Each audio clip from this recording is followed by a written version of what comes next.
저 사람은 자전거를 되게 열심히 타는 것 같은데 왜 뚱뚱하지라는 생각을 한번 해본 적 있지 않으세요? 아니면 자전거 동호회나 라이딩 모임에서 자전거는 분명히 활동적인 운동인데 왜 살이 안 빠지지라고 속으로 의아해 하신 적이 있으실 거예요. 제 주변에서도 종종 들을 수 있는 이야기가 나도 자전거를 열심히 타는데 왜 살이 안 빠지지? 주말마다 라이딩을 나가는데 출퇴근도 자전거로 하는데 그런데 왜 체중계 숫자는 그대로지? 심지어 자전거를 타기 시작한 후 오히려 살이 더 쪘다는 분들도 계세요.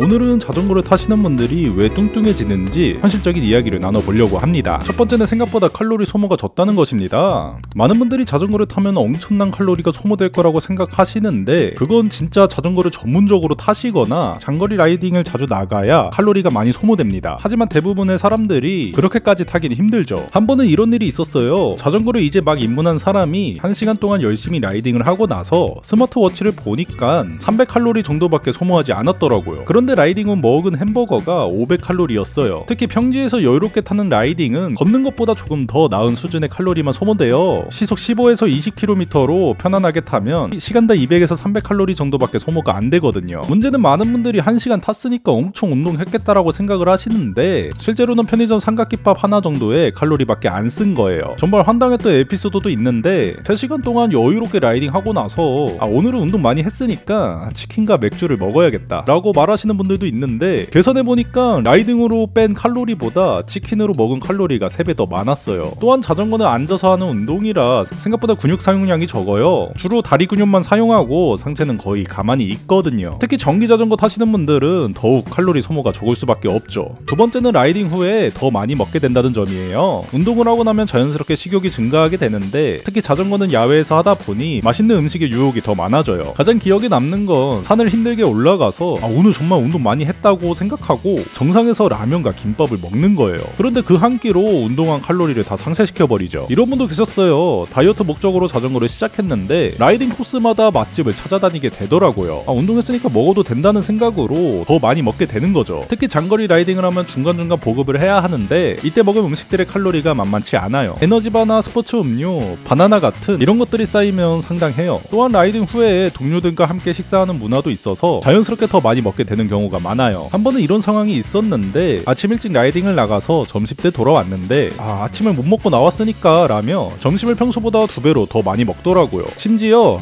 운동했으니까 치팅데이라고 하면서 평소에 참았던 음식들을 몰아서 먹는 분들도 있어요. 세 번째는 근육량이 늘어나서 체중이 그대로일 수 있다는 점입니다. 이건 금전적인 이유이긴 한데요. 자전거를 타면서 다리 근육이 발달하면 지방은 빠져도 근육이 늘어나서 체중은 그대로일 수 있어요. 정말 어이없었던 상황을 하나 말씀드리면 6개월 동안 열심히 자전거를 탔는데 체중은 그대로여서 실망하고 있었는데 바지 사이즈는 한 치수 줄어들어 있더라고요. 특히 처음 자전거를 시작하시는 분들은 평소에 사용하지 않던 근육들이 발달하면서 체성분의 변화가 일어나요. 문제는 많은 분들이 체중계 숫자만 보고 판단하시는데 실제로는 몸의 구성이 바뀌고 있을 수 있다는 거예요. 이런 경우를 하나 들어보면 인바디 측정을 해보니까 지방은 3kg 줄었는데 근육이 3kg 늘어나서 체중은 똑같더라고요. 특히 스피닝이나 실내 자전거보다 실제 자전거가 더 다양한 근육을 사용해서 근육 발달 효과가 더 클 수가 있어요. 하지만 근육량 증가로 인한 체중 유지는 초기 몇 개월만 해당되는 이야기고 장기적으로는 체중 감소 효과가 나타나야 정상이긴 해요. 네 번째는 운동 간도가 충분하지 않다는 점이에요. 많은 분들이 자전거를 타긴 하는데 지방을 태울 만큼의 간도로 타지 않는 경우가 많아요. 한 번은 이런 일이 있었어요. 함께 라이딩에 나간 분이 3시간 내내 대화하면서 여유롭게 타시더라고요. 전혀 숨이 차지 않을 정도의 강도였죠. 집안 연소를 위해서는 어느 정도 이상의 심박수를 유지해야 하는데 너무 편안하게 타면 집안 연소 효과가 떨어져요. 특히 평지에서만 타시는 분들은 심박수가 크게 올라가지 않아서 유산소 온도 효과가 제한적일 수 있어요. 정말 황당한 에피소드가 있는데 전기 자전거를 타면서 나는 운동하고 있다라고 생각하시는 분들도 있어요. 그런데 거의 모든 구간에서 모터의 도움을 받으시더라고요. 효과적인 지방 연소를 위해서는 최소한의 숨이 약간 찰 정도의 강도로 지속적으로 타야 하는데 많은 분들이 그보다 훨씬 낮은 강도로 타고 계세요. 또한 같은 강도로 계속 타면 몸이 금방 적응해서 칼로리 소모 효율이 떨어질 수 있어요. 이런 상황도 있었는데 매일 같은 코스를 같은 속도로 타니까 처음에는 힘들었던 구간이 점점 쉬워지더라고요. 그만큼 운동 효과도 줄어든 거죠. 다섯 번째는 라이딩 시간이 실제로는 부족하다는 점입니다. 많은 분들이 자전거를 열심히 탄다고 생각하시는데 실제 운동 시간을 계산해보면 생각보다 적어요. 가장 기억에 남는 건 3시간 라이딩이라고 하는데 실제로는 중간에 휴식, 사진 촬영, 식사 시간을 빼면 실제 라이딩 시간은 1시간 반 정도밖에 안 되더라고요. 특히 그룹 라이딩인 경우 느린 분에 맞춰서 가다 보니 개인적으로 타는 것보다 강도가 떨어지는 떨어지는 경우도 많아요. 이런 분도 계셨어요. 주말마다 라이딩을 간다고 하시는데 실제로는 한 달에 두세 번 정도만 나가시더라고요. 매주 간다고 생각하시지만 실제로는 그렇지 않은 거죠. 효과적인 체중 감량을 위해서는 주 3, 4회 이상 항상 1시간 이상은 지속적으로 타야 하는데 많은 분들이 그에 못 미치는 경우가 많아요. 또한 날씨나 개인 사정으로 인해 계획한 만큼 못하는 경우도 많고요. 한 번은 이런 상황도 있었는데 일주일 중 한 번만 라이딩을 하고 나머지 6일은 거의 움직이지 않으시더라고요. 이러면 전체적인 활동량이 부족해질 수밖에 없어요. 여섯 번째는 잘못된 식습관이 개선되지 않았다는 점이에요. 운동을 시작했다고 해서 자동으로 식습관이 바뀌는 건 아닌데요. 오히려 운동하니까 괜찮다는 생각으로 더 먹는 경우도 있고요. 믿기 어려운 일이지만 라이딩을 하면서 체중이 늘어난 분이 있는데 알고 보니 라이딩 후 항상 치킨이나 피자를 드시더라고요. 특히 자전거를 타면서 에너지 보충용으로 고칼로리 음식을 자주 먹게 되는 경우가 있어요. 에너지바나 스포츠 음료, 바나나 등이 쌓이면 상당한 칼로리가 돼요. 이런 상황도 있었는데 평일에는 다이어트 식단을 하다가 주말 라이딩에는 오늘은 특별한 날이라며 평소에 참았던 음식들을 몰아서 드시더라고요. 또한 라이딩 후에 갈증이나 허기로 인해 평소보다 더 많이 먹게 되는 경우도 많아요. 정말 환나왔던 에피소드가 또 있는데 아침에 라이딩하고 와서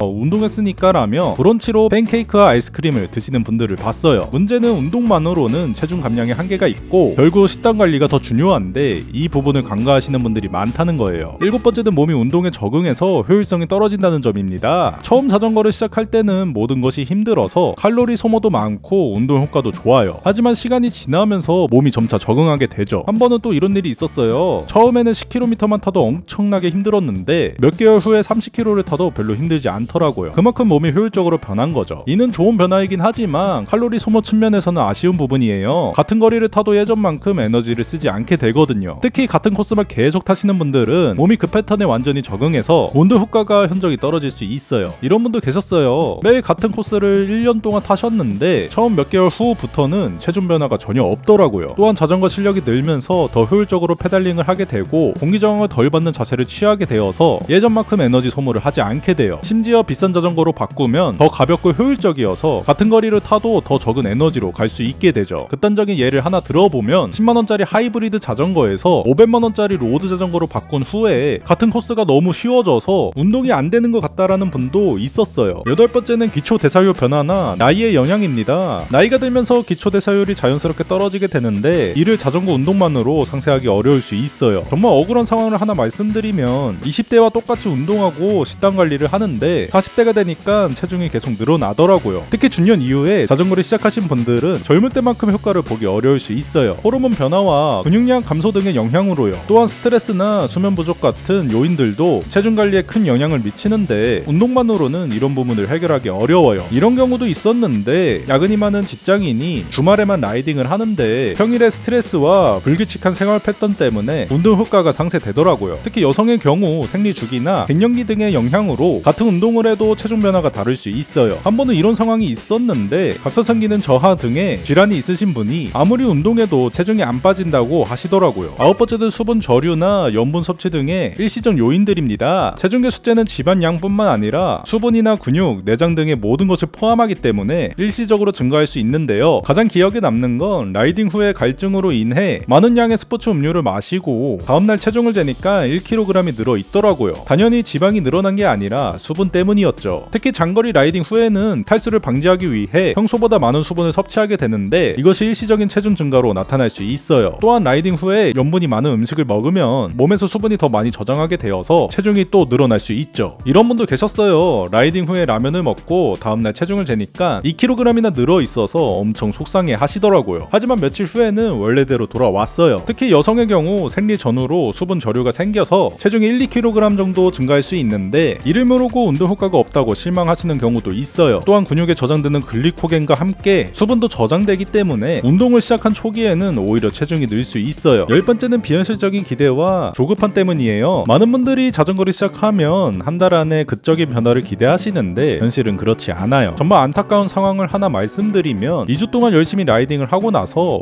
왜 체중이 안 빠지냐며 포기하려고 하시더라고요. 건강한 체중 감량은 주당 0.5에서 1kg 정도가 적당한데 많은 분들이 그보다 훨씬 빠른 변화를 기대하세요. 특히 TV나 인터넷에서 보는 극적인 다이어트 사례들과 자신을 비교하면서 실망하시는 경우가 많아요. 이런 경우도 있었는데 한 달 동안 3kg이 빠지신 분이 고작 3kg밖에 안 빠졌다라며 실망을 하시더라고요. 사실은 매우 좋은 결과인데도 말이에요. 또한 체중만 보고 판단하지 말고 체지방률과 근육량 그리고 체력 변화 등을 종합적으로 봐야 하는데 많은 분들이 체중계 숫자에만 매달리세요. 심지어 하루하루 체중 변화에 1위 1비하면서 스트레스를 받으시는 분들도 있어요. 한 번은 이런 상황도 있었는데 명백히 몸이 좋아지고 체력이 늘었는데도 체중이 2kg밖에 안 빠졌다라며 자전거를 팔려고 하시더라고요. 그럼 자전거로 어떻게 하면 효과적으로 체중 관리를 할 수 있을까요? 먼저 현실적인 기대를 가지세요. 자전거만으로는 극적인 변화를 기대하지 말고 꾸준히 하면서 서서히 변화하는 것을 즐기세요. 그리고 운동 강도를 높이는 것도 필요해요. 편안한 라이딩도 좋지만 일주일에 한두 번은 숨이 찰 정도의 강도로 타보세요. 식단 관리는 필수입니다. 운동만으로는 한계가 있어요. 라이딩 후에 먹는 음식의 칼로리도 체크해보세요. 다양한 코스와 운동도 시도해보세요. 같은 패턴만 반복하면 몸이 적응해서 효과가 떨어져요. 언더 코스나 인터벌 훈련 등을 한번 섞어보세요. 충분한 시간과 빈도를 확보하세요. 주 3에서 4회 정도는 한 번에 1시간 이상은 타야 의미 있는 변화를 느낄 수 있어요. 무엇보다 체중의 숫자에만 매달리지 마세요. 체지방률과 근육량, 체력, 전반적인 건강 상태를 종합적으로 판단하는 게 중요해요. 결론적으로 자전거는 분명히 좋은 운동이지만 그것만으로는 체중 감량을 기대하기는 어려워요. 운동과 식당, 생활 습관이 함께 개선되어야 하죠. 하지만 체중 변화가 없다고 해서 자전거가 무의미한 건 절대 아니에요. 심폐기능과 근력, 정신 건강 등 많은 부분에서 긍정적인 효과가 있거든요. 무엇보다 자전거를 타는 즐거움 자체가 가장 큰 가치라고 생각을 해요. 체중 감량은 부수적인 효과라고 생각하시고 건강하고 즐거운 라이딩 하시기 바랍니다. 오늘 영상 보시면서 비슷한 고민을 하셨던 분들이나 실제로 자전거로 체중 관리에 성공하신 분들의 경험담을 댓글로 공유해주세요. 특히 어떤 방법이 효과적이었는지 또한 어떤 실수를 하셨는지 들려주시면 다른 시청자분들에게도 큰 도움이 될 것 같습니다. 지금까지 자전거 읽어준 남자였습니다. 감사합니다.